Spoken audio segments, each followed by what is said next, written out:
Hi, so today I'm going to talk to you about spinal lordosis and what to do about it. So the easiest way to check if you have spinal lordosis is to lie on the floor. Now if I lie down here and I lift my arm out of the way, you can see that I can get my hand right underneath the small of my back and you can see my fingers wiggling there. Now actually that shouldn't really be possible with that much ease. You should at least struggle to get your hand underneath the small of your back when you're lying flat on the floor, if actually not finding it completely impossible. So if you have this issue and you have lower backache, these two facts are going to be related. Okay, so the simplest way to address that problem, keep your legs up like this and your feet flat on the floor because it's easier. Lift your pelvis up, you don't have to lift it very far if you can't manage it, and then put the small of your back onto the floor. You might need to clench your stomach muscles to achieve that. And now you can see there's no gap underneath my back. My hand won't go underneath from either side.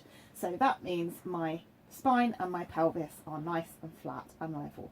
Okay, now you might find that you've got some little bit of tension across your stomach muscles at this point. That's a good thing. It means everything is in the right position.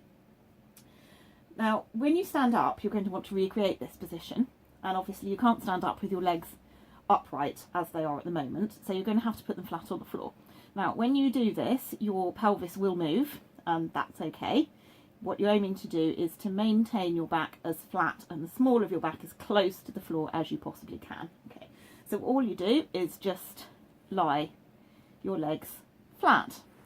So now you can see there's now a little bit of a gap under my back. I can just about get my hand in there. I don't know if you can see my fingers wiggling, but there's very little space. You might find that when you've laid flat, this happens and your fingers can get underneath there. If that happens, just go back to the previous position, readjust, and then put your legs down, holding your stomach muscles in at the same time. Now, those of you who are concerned about such things may notice I now look thinner. This is a side benefit. You may now find that you've got tension across the tops of your legs here. Now this is actually the cause of your spinal curve. These are your hip flexors. They come up your legs, round your hips, and fasten on at the back of your pelvis to the big triangular bone, which is called the sacrum. And if they are tight, that is because they've been pulling your pelvis forward. Because we spend so much time sitting down, our hip flexors tend generally to be quite tight.